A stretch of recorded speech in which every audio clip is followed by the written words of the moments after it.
Takbir! Takbir! Takbir! Assalamualaikum warahmatullahi wabarakatuh. Kita tidak berdiri di sini kecuali kita sedang melanjutkan komitmen yang telah kita ikrarkan sebelum Jokowi lengser pada 20 Oktober 2024 yang lalu, yakni komitmen untuk seret Jokowi ke penjara agar bisa diadili. Takbir! Namun dalam perjalanannya, masalah kita bukan hanya Jokowi. Jelang pelantikan Gibran Rakabuming Raka, ternyata kita memiliki pemimpin yang kualitasnya dari 282 juta penduduk ini, kita dipaksa menerima pemimpin bernama Fufu Fafa. Karena itu hari ini kita melanjutkan komitmen untuk menegakkan keadilan dan melawan kezaliman. Takbir! Sebagai umat Islam, tidak ada terminologi lain dalam kerangka menegakkan Islam kecuali menegakkan Islam itu sendiri bagian dari keadilan. Karena itu maksud daripada penegakan keadilan adalah untuk menegakkan Islam, di mana salah satu syariat Islam mengamanatkan orang-orang yang dolim, yang berbuat keji, berbuat jahat, menyengsarakan rakyat, membunuh rakyat, harus diadili dan dipenjara. Takbir!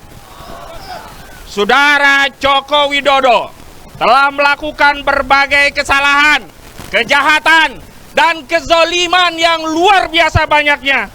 Nih, file kejahatan saudara Jokowi ini, kalau kita print, kertasnya kita tumpuk, kasus Jokowi ini bisa sampai ke bulan.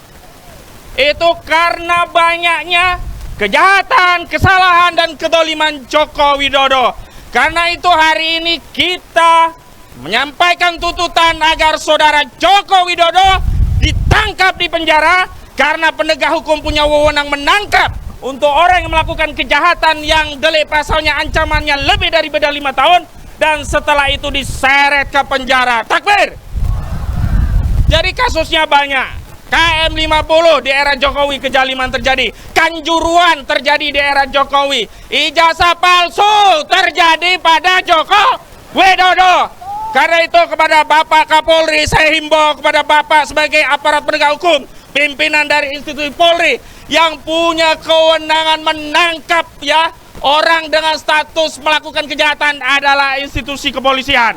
Kami rakyat biasa, kami tidak bisa berbuat apa-apa. Kami hanya bersuara menyampaikan hak konstitusi sebagaimana diatur pada pasal 28 Undang-Undang Dasar 1945 agar Anda yang digaji dari uang rakyat, Anda yang diberi fasilitas dari uang rakyat, menegakkan hukum dan segera menangkap saudara Joko Widodo, ditahan di penjara, lalu seret ke pengadilan. Takbir!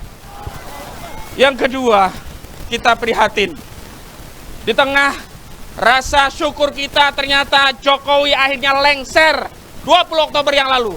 Kenapa kita sebut lengser? Karena sebelumnya dia minta 3 periode, minta tunda pemilu agar kekuasaannya bisa terus bertahta di istana. Akhirnya karena kita menuntut, bersuara, dan menolak narasi 3 periode ataupun tunda pemilu, lengser juga itu Joko Widodo. Tapi kebahagiaan itu ternyata hanya sebentar. Karena akhirnya kita terpaksa menerima kenyataan punya wakil presiden dengan kasus Fufu Fafa. Badan Cyber dan Sandi Nasional menurut keterangan bocor Alus Tempo telah memberikan keterangan bahwa yang dimaksud Fufu Fafa adalah saudara Gibran Rakabuming Raka. Karena itu kita menuntut agar saudara Gibran Rakabuming Raka dimakzulkan. Takbir! Ini adalah konsekuensi perjuangan penegakan keadilan.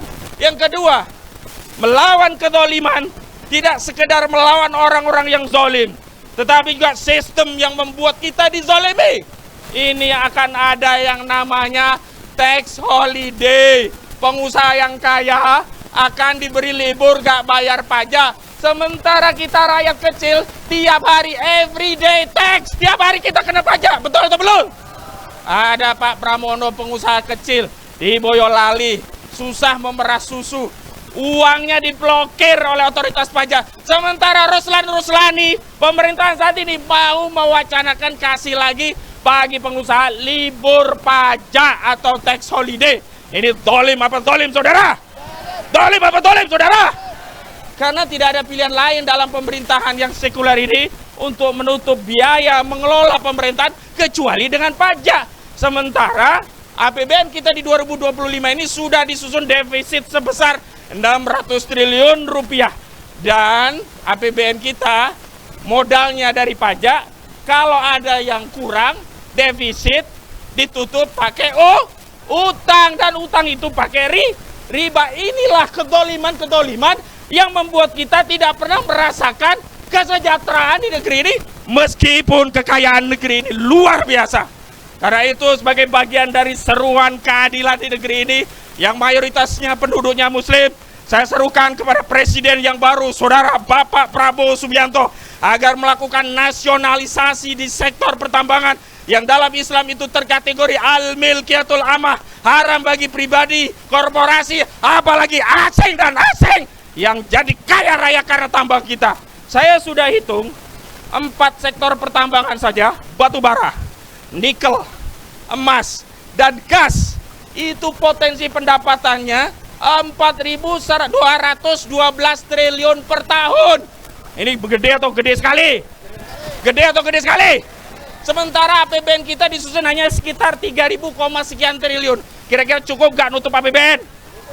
Perlu majekin rakyat lagi gak? Tidak perlu. Tapi karena kezoliman sistem yang tidak menerapkan syariat Islam inilah kekayaan yang Allah karuniakan untuk negeri ini yang gak pernah ditanam oleh Luhut Binsar Panjaitan. Saya mau tanya, Luhut Binsar Panjaitan itu memanen batu bara. Dia nanam batu bara gak? Siapa yang menciptakan batu bara? Allah. Hukum siapa yang mengatur batu bara?